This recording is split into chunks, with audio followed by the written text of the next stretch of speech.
Sanskrit.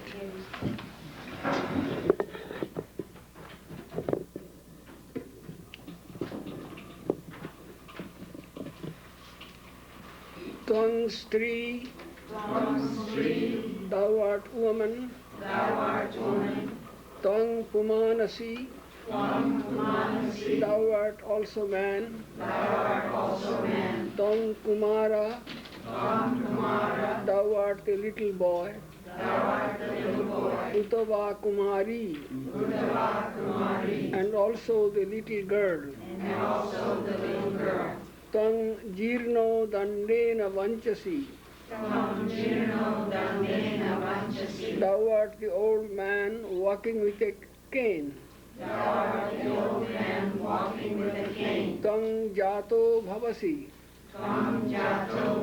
and thou art born again and again. Vishwato Mukhaha, everywhere in different forms. Tameva Mata cha Pita Tameva, Tameva Bandhuscha Sakha Tameva, Tameva Vidya Dravidam Tameva, Tameva Sarvam Mama Deva Deva. Thou art to me, O Lord, the affectionate mother, constantly looking to my well-being. Thou art to me the compassionate Father, whose care and counsel always guide and sustain me. Thou art the faithful friend, ever standing by me in trials and temptations, and the loving companion to share my joys and sufferings. Thou art my wisdom, my wealth, nay, thou art my all in all, O Lord Supreme. Jananim Sarvam Devim Ramakrishnam Jagadgurum Pada Padme Tayashritva Pranamami Muhurmuhu. Taking refuge in her lotus feet, I salute again and again Holy Mother, Sarada Devi, and Sri Ramakrishna, the world teacher. Sit down, please.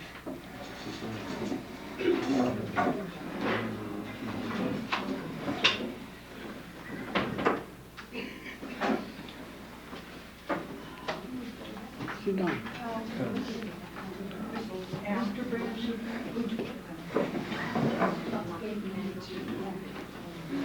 Oh my. Roses and cozy.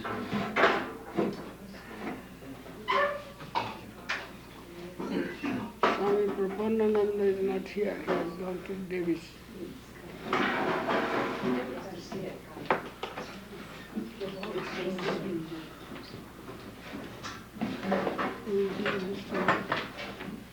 Mr. Reed, you can sit. Sit here.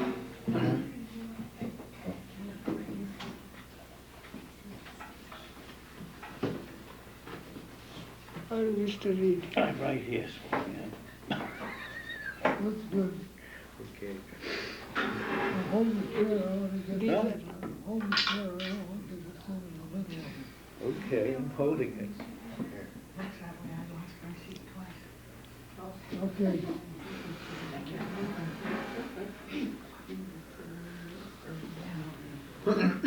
Who will occupy this chair? Maybe Mr. Johnson will come in late. Maybe Mr. Johnson will come in there. Johnson. He comes late always. Yeah. All right. And what do we do?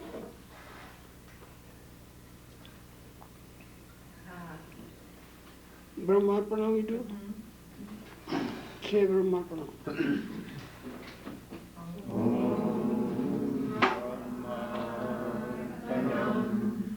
Brahma Hari Brahma No Brahmana Bhutam Brahma Gandhavyam Brahma Karma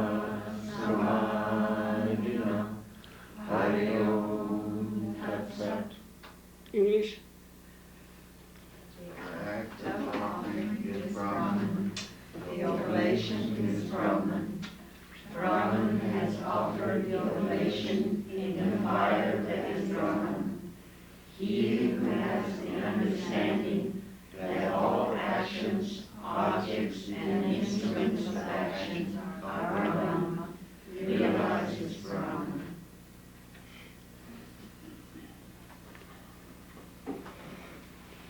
Goodness gracious. What next? Can you give us some of this? No. Give me a little drink. Oh boy, help yourself. Put your Apple finger in juice? and take it. Yes.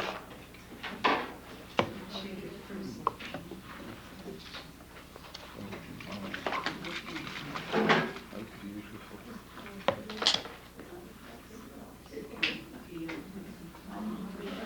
Oh dear, what I want to know.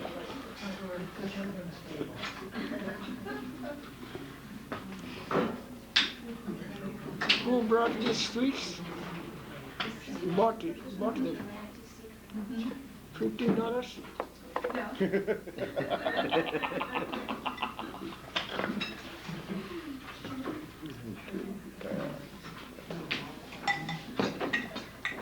Boy, oh boy. This is for you too. What is this? It's just a card. Happy birthday. 70th anniversary, that is true. 70th anniversary. Of your mantra diksha. But that is true. Chak Chatan. I cannot read the names. Will you please read the names Oh my, I don't know that even I and sign your own name? We don't have anything to sign here. That's all right.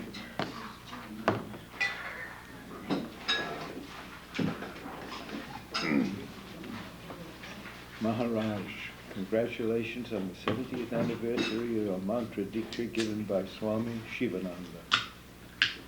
Abhaya, Jaya, Sudhagata, with pranams. Cleo, Chat Chatan, Garmadas, Beulah Mun, Sohini, Urvasi, Sit down, please. Willow Talbot, Shanti Guna Mai, Claudine, Vashanta, Fiona Sutton. Congratulations by Beverly Thornton, Urvasi, Sohini. Oh, I've got back to that one again. Here is one. You sign, then he will sign. Yes.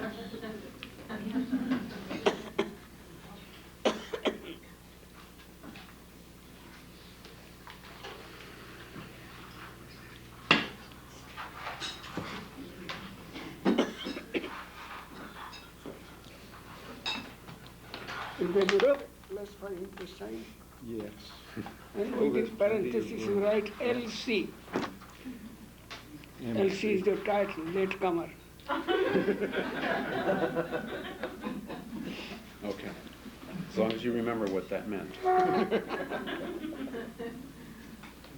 It could mean loving congratulations. Oh, yes. Yes.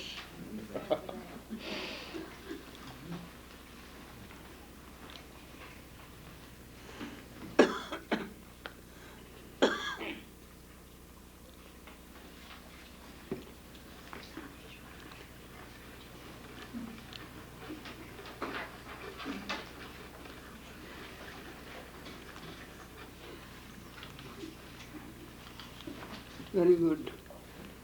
Now whom I shall give this? There is no second man in your home now. That- Right now, so far. May 9th. Acha, you eat this at night. Okay. Take this.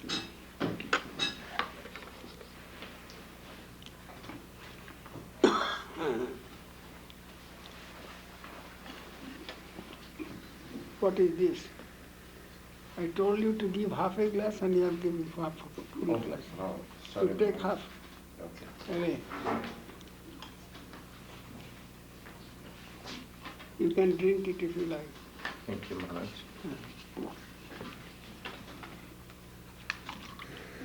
Bas.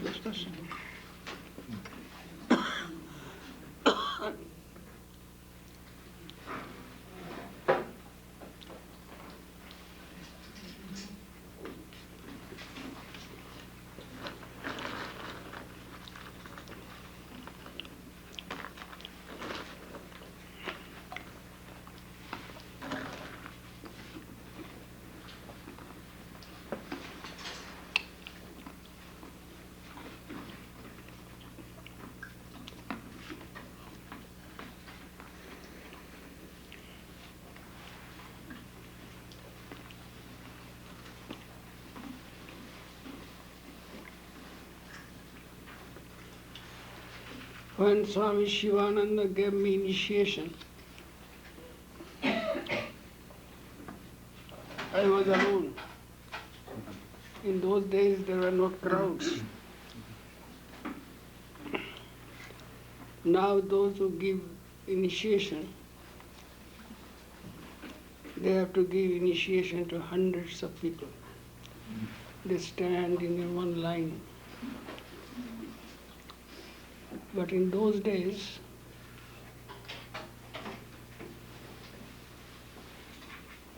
alone, one or two, husband and wife together, like that. So I was fortunate, I was alone, and he was in the shrine before me. He was meditating, doing puja.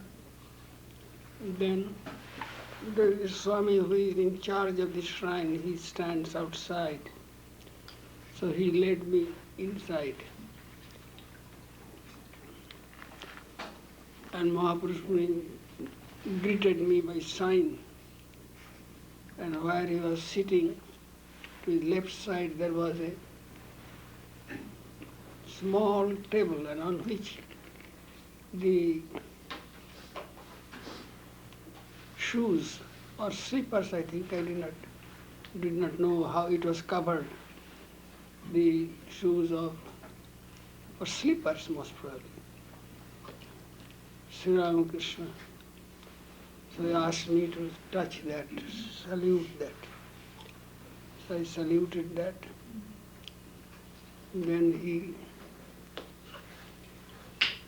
asked me to close my eyes and think of God. I did. His voice was very grave and sweet also. At that time, his age must have been, it was 1925.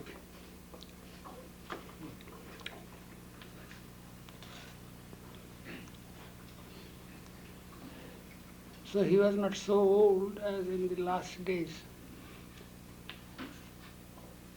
So he, after I closed my eyes and thought of God, then he, sweet and grave voice, he said, he gave me the instructions how to mantra, gave me the holy mantra. Then told me how to do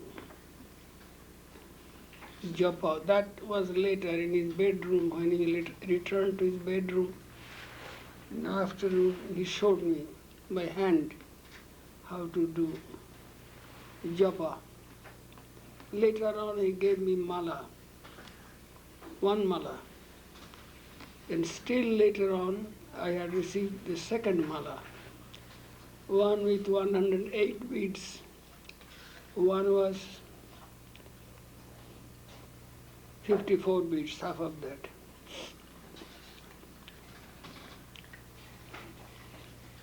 So whenever possible, I would visit Belur Math and see him.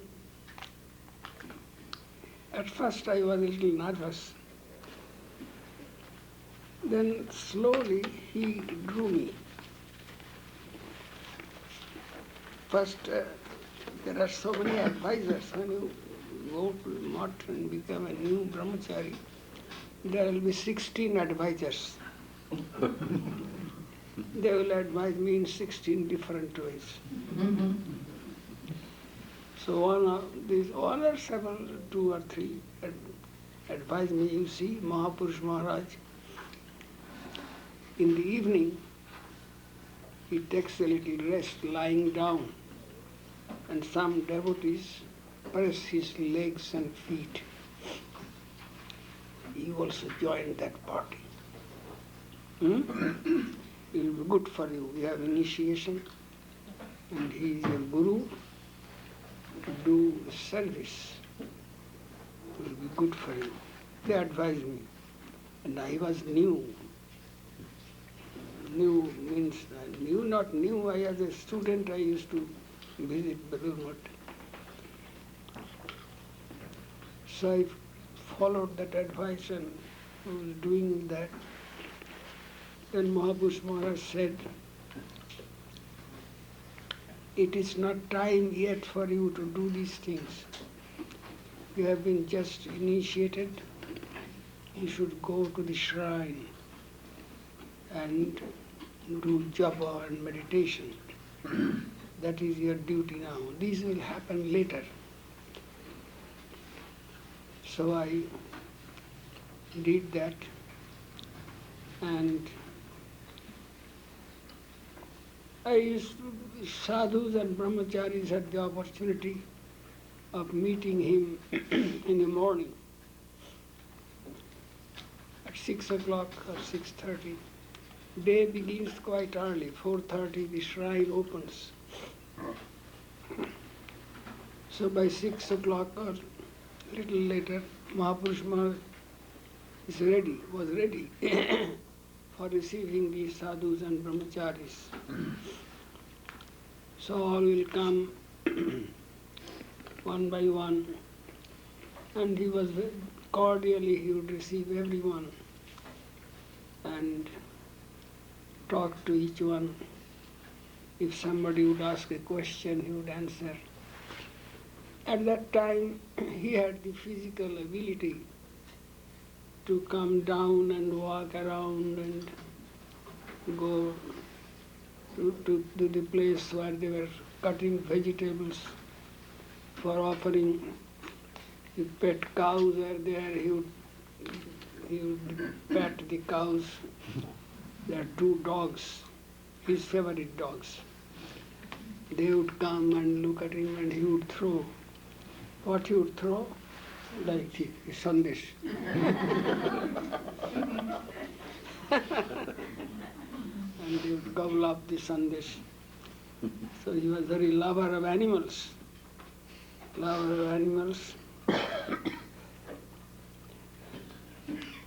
So I had his blessed company for several years till his death. At one time I was away for 3 months for some relief work. Then I came back.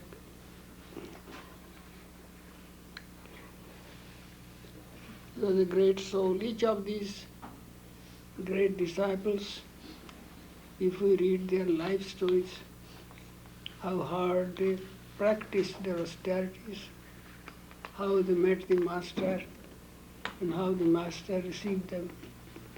It is a very interesting story, a story about the disciples of Ramakrishna. And it is continuing now. There are crowds of people.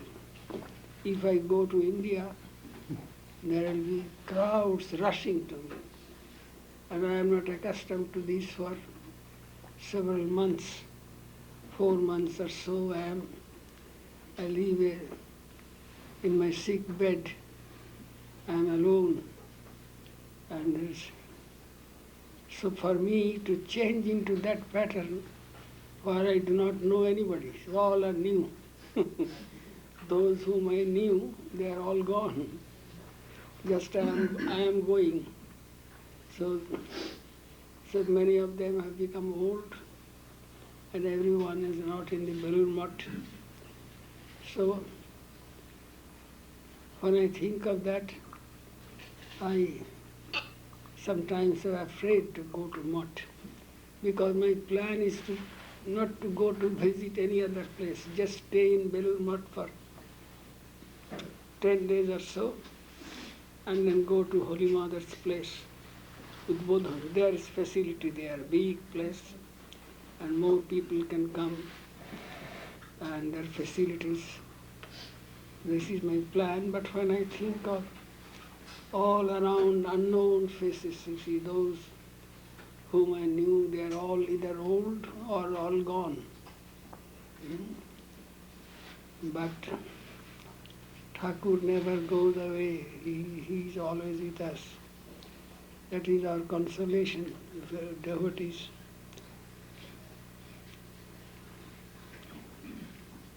I have Swami Brahmananda I have not seen in person, but Swami Shivananda I have seen next. Swami Akhandananda I have seen.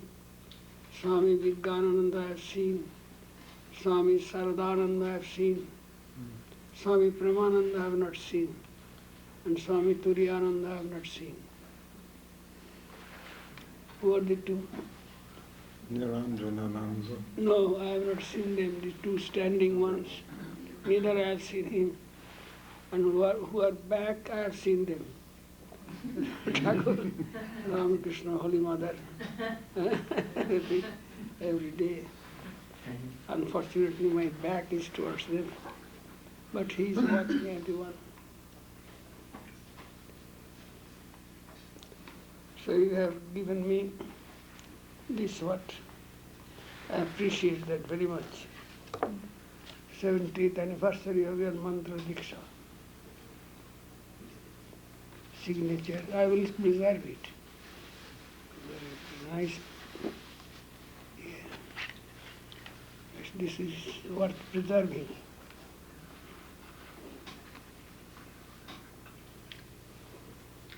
You must have been 18 years old then, Swami. You must have been 18 years old. Born in 1907.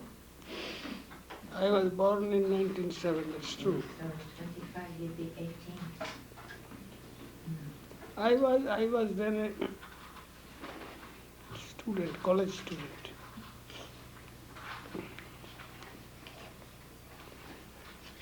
I used to live in an institutional mission, the Calcutta Students' Home.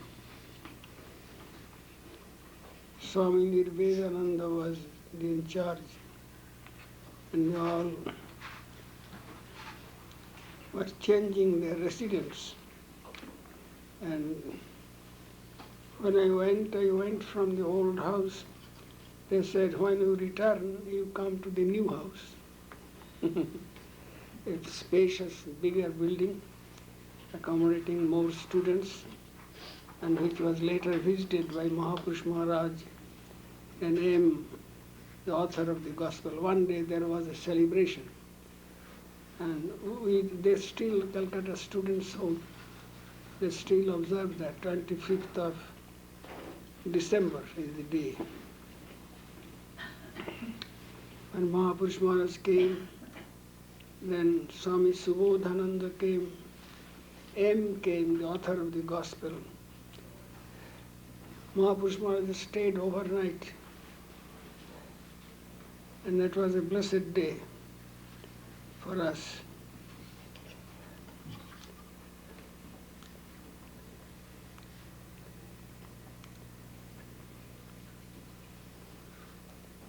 So this company of these great souls, great opportunity and sacred memory. So you have mentioned that. So this is very precious for me. I appreciate that. though my plate is empty, but here I have your love and best wishes. Throw your love and best wishes and here on this plate. Don't throw, gently. Oh. I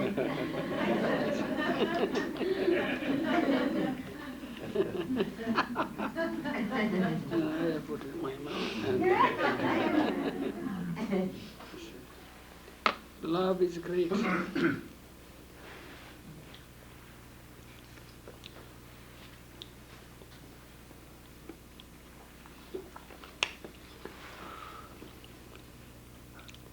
I have talked about Mahapurush Maharaj in several places, so many times, several ashramas. I have written several articles about Mahapurush Maharaj, published in our journal. Though their past days, sometimes past memories come. But if I go to India, if that happens, then it will be different, as I can presume, because all new faces, and those whom I knew, they have become old, and they are not all in Belur Math, some are this place, that place. So how to make contact with them, I do not know. Sometimes when I think of these problems, I said, well, better just postpone this journey. But Swami Maharaj, the Secretary Maharaj, Atmasthananda, it was he who insisted that I should come. Of course, he is my great friend. We were co-workers. We both served Swami Shivananda, the president of our order at that time. He became president in 1938, and from that time on, 12 years I served him. And Krishna Maharaj, of course, Swami Atmasthananda, present secretary. He came a little later, but we had many happy days together in these Shamalatal mountains, Himalayan mountains. There was an ashrama there, Swami Shivananda, and there was one lady, Mrs. Xavier, Swamiji's disciple, Mr. and Mrs. Xavier. Now, Mr. Xavier died in Mayavati, deep gorge. They had not buried him, maybe must be. So that is a place when people visit Mayavati, they take him to that gorge where Mr. Xavier was cremated.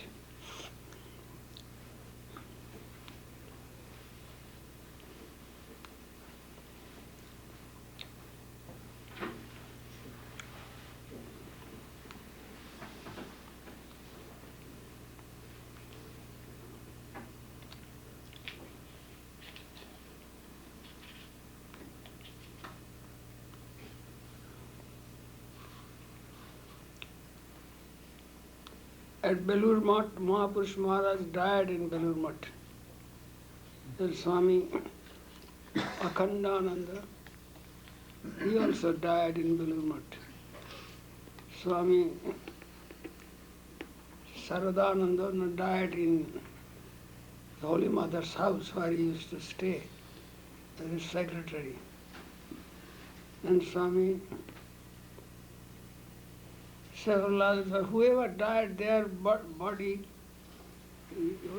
used to be brought to the Belur Math and cremated there. And there is a place surrounding the president. Everybody goes there, pilgrims go there and salute those holy places where their holy body were cremated. So in Belur Math there are these associations. That is why It is really a holy place for the devotees of Ramakrishna. So I am afraid of going there, of meeting those crowds whom I do not know. No face will be known to me, all new faces. And I cannot, due to my glaucoma, my memory is becoming weaker. So I cannot remember those faces. That will be disappointment to the bhaktas, to the devotees. But somehow I cannot live an isolated life there. If I go there, I have to talk. They will request me to lecture. That will be another problem. Lecturing is not difficult for me. But to meet these new faces whom I do not know, will be standing around and expecting something. You see, my voice is so low now. My voice was very strong. My voice was very strong. That voice is gone now. There is strain in the brain. Cannot talk much. What you have brought today? What are the years? Videotape? Yes, I'm videotaping you, Swami. Videotaping me? Yes. So I should have some performances. Your stories are wonderful. I said, this is videotaped? Yes.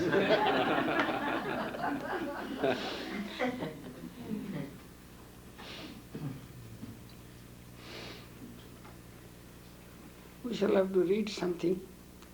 We brought those two books. Here, who will be the reader? Strive God to attain God, Swami Shraddhananda. His collection of his, we read from this book.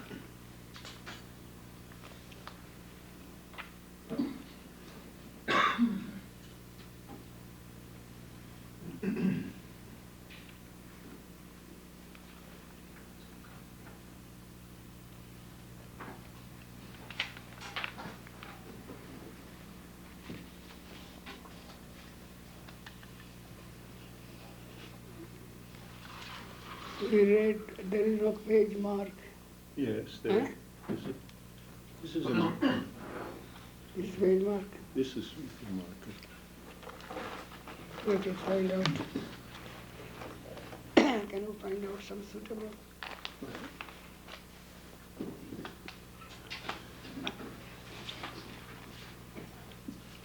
Goodness gracious. What's that? That's in the middle of a chapter, that marker. Read a little. Another great Swami, second year, after the disciples. This was the question and answer section that the marker was in. A good question and answer. Haha. Question. Why is it that some people go mad while practicing religion? Is it due to unsublimated desires, or to misguided pranayama, or to something inherent in the mantras they take? Answer. All these may lead to madness. If one does not follow the advice of the guru properly, then he may become mad. So, especially in practicing yoga, you must be strictly guided by the guru's instructions. You must let him correct you. You must observe shastras strictly. In yoga, you have to follow a strict diet. If you practice yoga without attention to these details, it may have an injurious effect on the nervous system. So yoga practices are not suited to our present mode of living unless we control ourselves, practice brahmacharya, and possess other qualifications. Otherwise, you are sure to become deranged. Question. Some people see lights and hear sounds during concentration. What is one to do at such times? Welcome them or ignore them? Answer. It is better not to attach any importance to them. If they come, try to discard them. Don't think they are big things and encourage them. Only follow the ideal and do not look for these experiences. Then they gradually disappear. Question. If God is really in the heart of everyone, why can he not lead everyone along the right path? Are we not his sons and daughters? Answer. He can and he will, if his sons and daughters recognize the Lord. Question. If a vision comes, how is one to know that it is a genuine vision and not a mere imagination? Answer. If the vision is pleasant and strengthening, then it is real. If the vision weakens you or leads to unpleasant results, then it is not real. That which is pleasant and strengthening is real. It must not also antagonize reason. If it is something that is not rational and is contrary to what is mentioned in Shastras or by the teacher, then it is false. Question. Is search for the guru needed, or does a guru come of his own accord? Answer. It may happen both ways.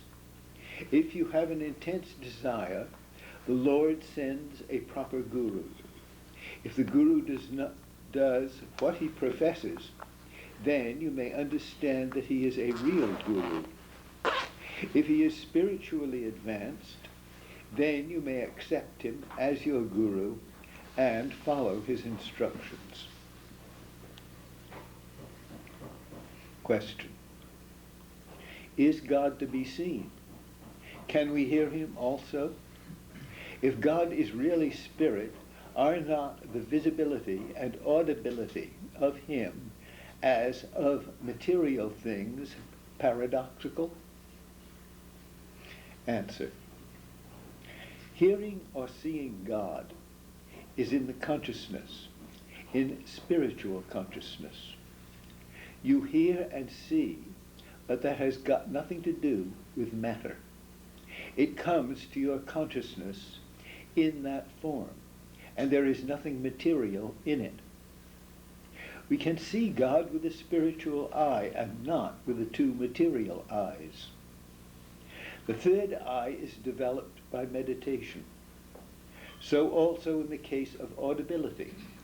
You get spiritual consciousness and hear the words of God. When you are intensely meditating, you have not the idea of the body or anything, but you may hear, see, and feel in that consciousness. Question. Can the Guru's grace act at a distance even in a case where the Guru and the disciple have not met at all? In other words, can one get a Guru by correspondence? Answer. By correspondence you cannot know your Guru. That is something modern. Question. Are Advaita, Vishishtadvaita, and Dvaita different paths leading to the same goal of realization, or are they different rungs in the ladder of spiritual evolution? Answer. They are different paths, but after reaching the goal, one knows that all these paths lead to the same goal. Then a feeling of toleration comes, and one knows that others' paths are as good paths as one's own. From the highest goal, you see that all converge to the same center. That is the end of that chapter. Acha. Let us now, ladies, a lady reader has to be found who can read.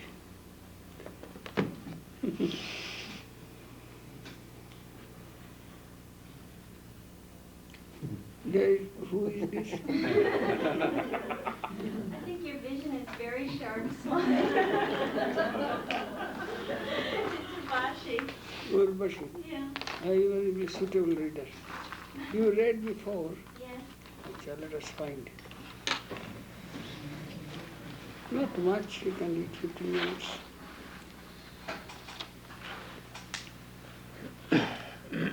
You find out a suitable place. Take this. There is a mark there, but need not be in continuation, maybe it's not some other place. What is the name of that book? Living Wisdom, Vedanta in the West.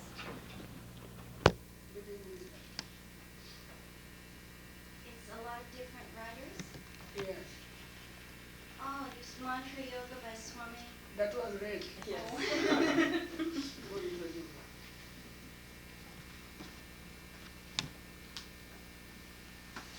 Oh, these were all read? No, The ones that are marked? What's the name? A meditation, God dwells in the depth of your heart. meditation. God think dwells that- in the depth of your heart by Swami Shraddhananda. That was read. That you read. Meditation and devotion were read. And mantra yoga. So Prakashananda is a good writer. Was a good writer.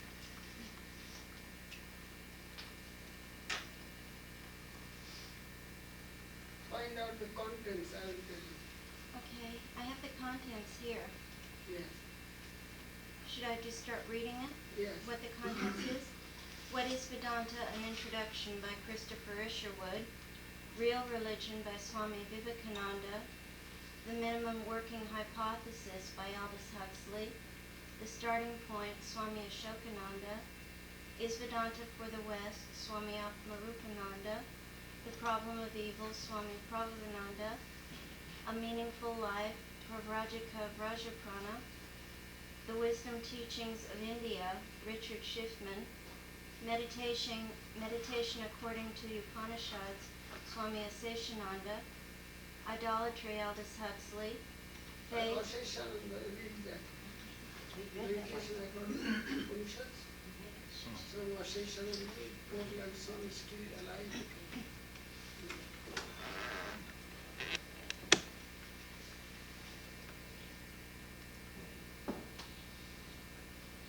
Meditation according to the Upanishads by Swami Aseshananda. Truly, as the poet said, our sincerest laughter with some pain is fraught.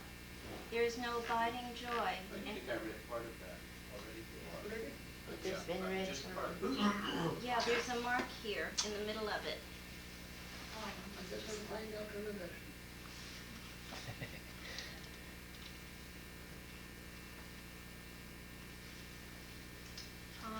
Faith.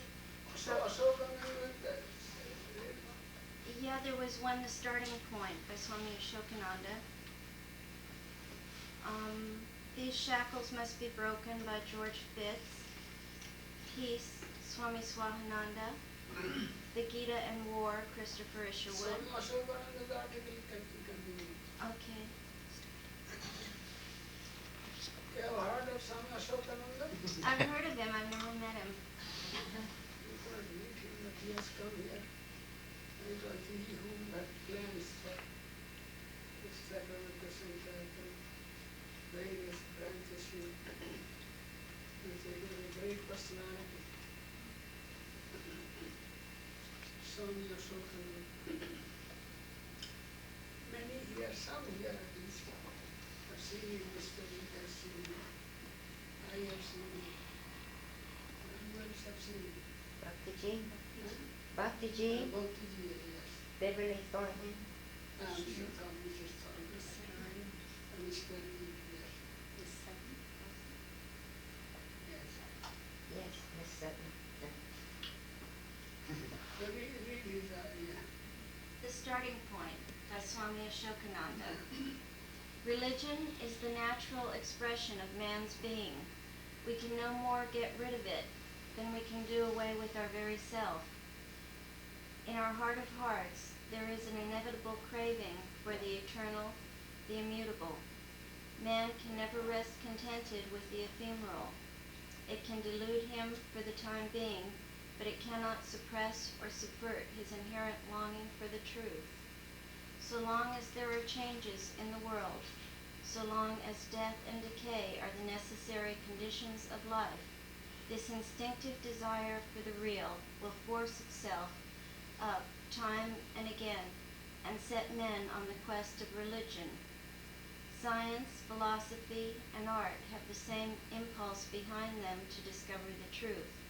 But while science, philosophy, and poetry end in a reasoned perception, a conceptual knowledge, or an aesthetic apprehension of the reality, religion leads to its immediate vision. Through religion alone, we come in direct contact with the reality and feel our kinship and become one with it. It penetrates all the layers of our being and manifests itself in the whole range of life. We live the truth. Man's eternal relation with the divine and his union with it have been the key words of all religions. In the storm and stress of life, these have been man's only hope, solace, and inspiration. This is why religion has been the strongest cementing force, the highest motive power, the greatest comforter, and the supreme illuminator of life. In all ages and all countries, man has paid the greatest homage to religion. Saints and seers have commanded the highest veneration of mankind. The greatest sages were men with spiritual vision. Religion has proved the greatest cultural force. The best literature, architecture, music, and poetry have grown out of religious fervor. An urge toward perfection is the motive behind all human aspirations and activities. Why should man feel a natural attraction for the reality that is beyond phenomena? Why can he not remain satisfied with the finite and the evanescent? He is not contented even to grasp the reality through intellect or aesthetic imagination. He wants to see it face to face, to touch it. Nay, he seeks to be united with it, to lose himself in it. This feeling of affinity with the real, the eternal, the divine, is the first blossoming of religious consciousness.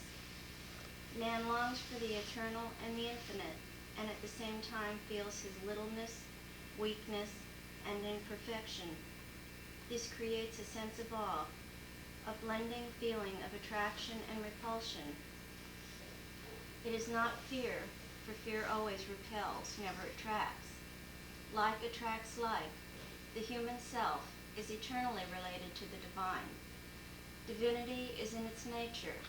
The innate purity, eternity, luminosity, and blissfulness of the self have been acknowledged directly or indirectly by all great religions of the world. But in no other religion has this fact been given such prominence as in the Vedanta. The self is of all the most real to us. The reality of everything presupposes the reality of the self. A thing exists because I feel it exists, its existence. The reality of all other things is judged by referring it to the self. The self is the eternal seer. The external objects, body and mind, are all seen by it. The whole world of facts, the entire realm of ideas, rests on the consciousness of the perceiver. It is the datum of all experience and knowledge. It is the ultimate reality. It cannot be seen, because it is the seer. Everything is revealed to it. The self is this seer. It is consciousness itself. It cannot be seen, but it can be realized. It cannot be denied, for the denial presupposes another seer and conceives it as seen, which is absurd. The subject can never turn into the object. The self is pure intelligence. It illumines everything. It is also bliss itself. It is the only true object of love. Whatever we love for the sake of the self. I like this body because I project myself on it, and everything favorable to the body becomes dear to me. The wife, children, parents, and friends are loved by me because myself is reflected in them. The feeling of love is indissolubly connected with the my idea. The more the self is expanded, the greater is the range of love. Love and bliss are inseparable. Where there is bliss, there is love. Where there is love, there is bliss. The self being bliss itself evokes spontaneous love. The pure, blissful, self-effulgent Atman is the true self. It is the knower of body and mind. The knower and the known are ever distinct. We perceive ourselves to be the knower. Still, we identify ourselves with the known, the body, mind, etc. This is absurd, yet it is a fact. We cannot help it. We can neither conceive ourselves as pure spirit, nor think of ourselves as gross matter. The two ideas are, as it were, woven into one.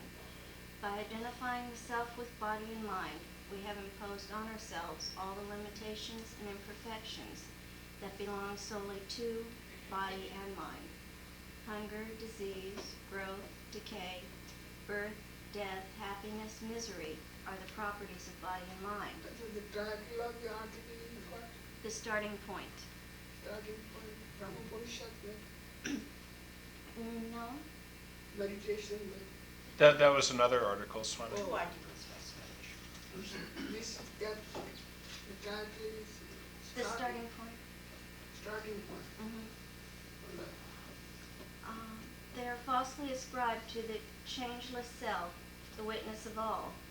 We live in mind and body, but we must be reinstated in the purity and blissfulness of self. The whole history of spiritual progress is simply a travel from the body idea to the spirit consciousness.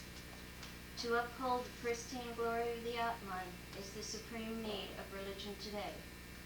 One can be religious without faith in God, but not without faith in the essential purity and eternity of the Atman. A true atheist is not he who disbelieves God, but he who has lost faith in the Atman. There can be no faith in God without faith in the self. He who does not believe in the divinity of the self cannot have any relation with God. Relation exists between what are alike and of the same nature. Faith in the Atman is the starting point of religion. The self offers the first clue to reality. Turn to whichever direction you may, to the highest heaven or the furthest limit of the horizon. Nowhere will you find a loophole to truth. So you must have your foothold secure on the reality of the self, which is so apparent to you, before you can enter into the realm of light and bliss eternal. This Atman is Brahman. Reiterate the holy Upanishads, pointing inward. We see God within us. Nobody ever realized God outside. Self-knowledge is always involved in God consciousness. There can be no God vision without self-realization. The one is but a phase of the other. To believe in the absolute purity of the self and to realize its divinity is the religion that demands acceptance of the scientific mind of today. Human nature is never against religion. The religious spirit is ingrained in man's very being. What man gets disgusted with is the crystallized form which, however appealing to the people of one age, fails to attract the men of a different age. This age requires a religion which does not depend on outer sanctities but holds life and spirit as essentially sacred. It should not be confined in certain rites, objects, ceremonies, doctrines, or dogma, but find adequate expression in thought and conduct. The reorientation of life has been the cry of the age. It is mankind's outlook on life that the world counts today and not the particular act or belief, however righteous it may be. The external distinction of the secular and spiritual is fast fading away. The stress is laid on a higher conception of reality, which should shape the judgment of values and transform human relationships, in fact, the whole range of life.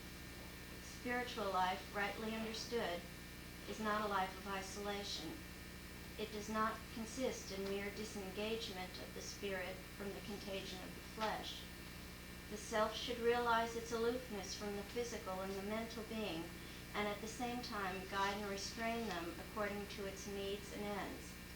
The spiritual consciousness must be infused into the whole system and expressed in concrete forms. Beliefs without conduct has no value. Our thoughts and acts are but expressions of self-consciousness. It is the greatest creative factor of life. We are what we believe ourselves to be. He who thinks that he is pure by nature, that wickedness and vice are foreign to him, pure he will be in no time. He who considers himself weak, his ideas and deeds will bear the impress of that mentality. Humanity progresses along the line of self-consciousness. Evolution of life means the evolution of consciousness. The higher the self-consciousness, the greater the life. The more Just men... stop here. Okay. Very, I'm sorry? very practical teachings, Yeah. but to make it practical is difficult. Why is self so difficult? But here, sometimes we can think of that.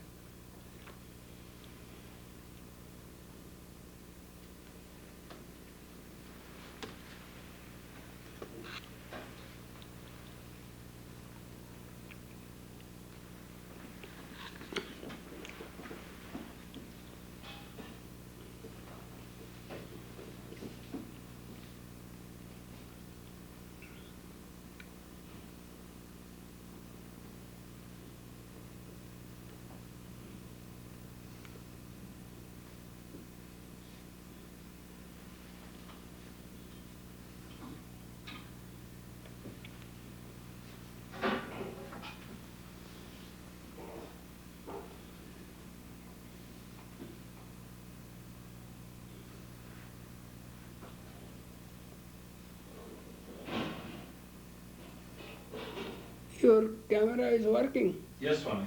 Even is working the silence. Yes, Swami. It records the silence. Records silence.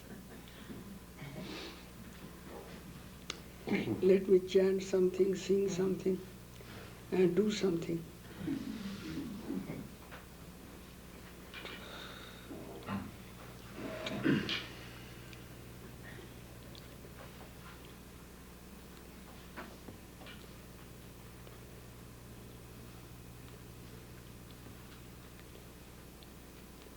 Swamiji wrote a poem, his tribute to Sri Ramakrishna. But it began with the life of Rama and life of Krishna, and combined those two into he who was Rama, he who was Krishna, is now Ramakrishna. It is so beautiful. As a language, it is supremely beautiful. How Swamiji could write these things, we cannot understand. It must have been Thakur within Swamiji that could give these ideas and put in that form. Achandala apratihatarayo yasya prema prabaha.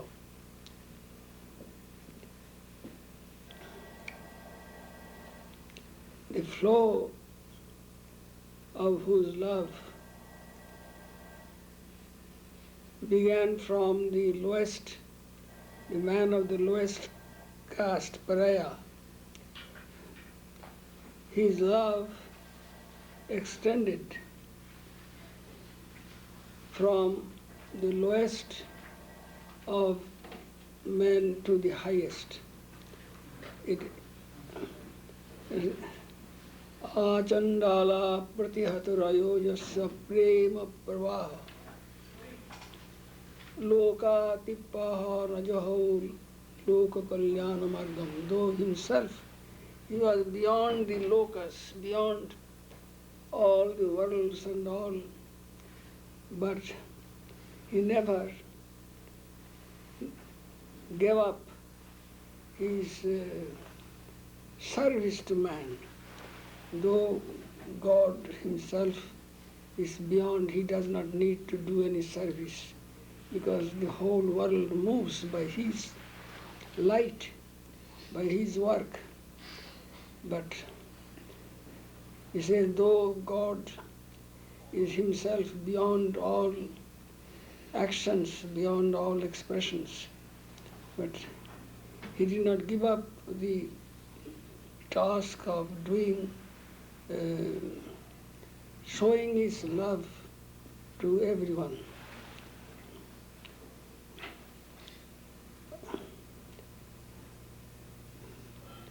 Lokatipahanajaho lokakulyana margam. Though beyond this I have done, this, though he is beyond all the lokas, all actions and all expressions, but he never gave up the doing good to others. Najaho lokakulyana margam. Forget that.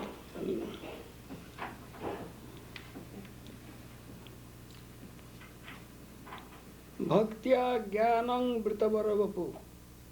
And bhakti, love, is surrounding knowledge. That is Ramakrishna.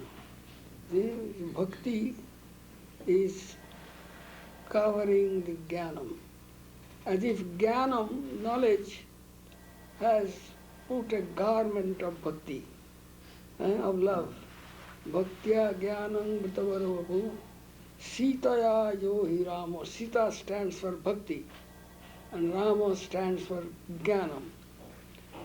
Rama and Sita stands for knowledge and love. The jnanam, Stabdi Kritya, this is about Rama. Now comes Krishna. Stabdi Kritya Pralaya Kalidham Mahabhutam Mahantam. In this battle of Kurukshetra, the noise and tumult of battle and war, he who sang the sweet song of the Gita, right in the midst of the war, the tumult of war, the emerges from his mouth the sweet, melodious Gita. And Gita is a part of the Mahabharata, you know. Stavadhi kritta pralakulitam mahubhutam mahantam dhritva ratring prakriti sahajam andata misra misram Geetang Shantang. It is a sweet, but at the same time it is full of strength. Soyang Jata Pratya Purusha Ramakrishna's Danim. That personality now is born as Ramakrishna. It's two stanzas of Ramakrishna.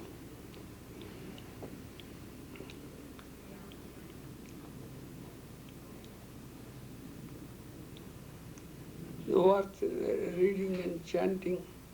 But the wonder is how Swamiji, in the midst of all his wanderings and all, could write these wonderful, original verses and ideas.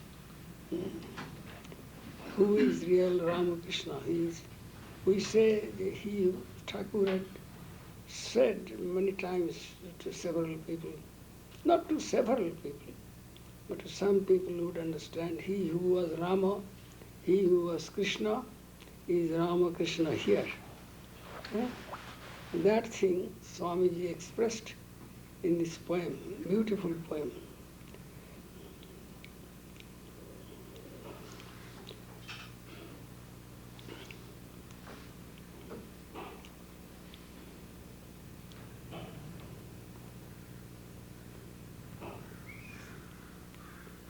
I'm feeling tired even after speaking these few words. What's the time now? It's Twelve. after 12, it's 12:05. 12:05. Oh, it's time. Yes. Acha. So it's time we can close. Let us say joy. Jai Shri Guru Maharaj Ji Ki Jai. Jai Mahamai Ki Jai. Jai Swami Maharaj Ji Ki Jai. Acha. I shall appear again in the evening class. The Swami will return by then. He said he will return by the afternoon. But he asked me to conduct a class, Saturday class. If the letters are big, I could have read myself. The small letters are difficult to read. So I have to ask somebody to read, and then I will stop him and make some remarks. What I shall do, I do not know.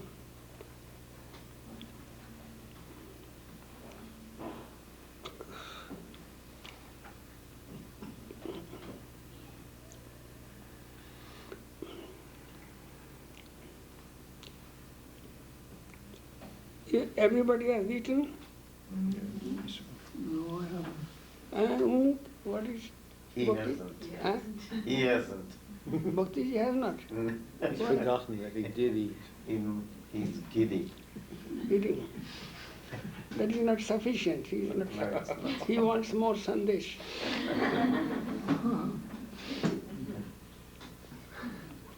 Bhaktiji's genius is in eating.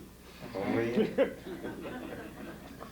Whatever you give him, he will You accept. go for it. Yes. That's nice. With the cereal in at breakfast, Oh, yes. they give some soy milk. Okay. It is too much for me. So I pour something on my cereal and the rest I give to Bhaktiji. Or he will And take it. Bhaktiji takes it and he drinks it. It's so With so great much love, love obviously. yes. Good. If you can digest thing, eat. Now joy, it has been said, joy has been Yes. said. Yes. So what remains to be done?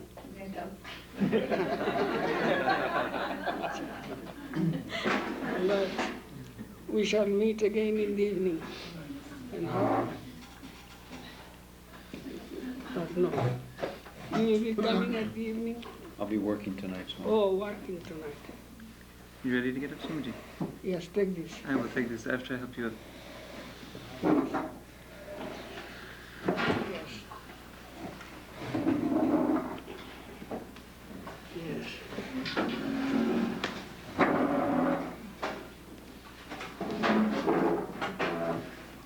Take this. Inside this.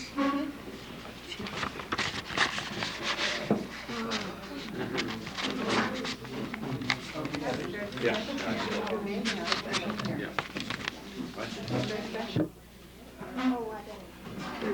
Yes, Swamiji.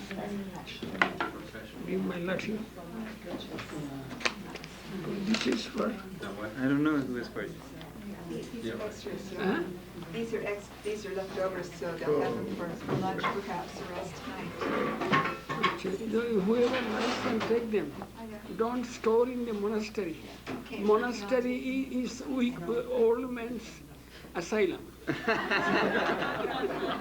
You see, there is food, 13th century, 14th century, 15th century, all stored there, and they bring one after the other. If I ask, well, how old is this? Say it is 13th century. So don't store there. Take everything, whatever is there. Because if you eat, that gives me satisfaction. But these old people, dying people, they are eating, it's useless. You have taken everything? I have everything, Swamiji. Salutation.